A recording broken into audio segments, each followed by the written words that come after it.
Ночью мой кот начал вставать перед зеркалом и шипеть на свое отражение. Но каждый раз ровно в 3:33 он внезапно замолкал и просто сидел как статуя. Поэтому я спрятал телефон и включил запись. На видео кот подходит к зеркалу, а в зеркале он уже сидит заранее, будто ждет его. И главное, отражение не повторяет движение.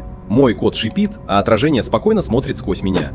Потом отражение медленно поднимает лапу и стучит по стеклу 3 раза. И в эту же секунду сзади, в темноте комнаты, раздается такой же звук. Я оборачиваюсь, а кот уже не у зеркала. Он сидит у моей кровати и мурчит, как будто успокаивает. И тогда экран телефона сам гаснет, на черном стекле появляется мое отражение, которое улыбается не мне, а кому-то за моей спиной.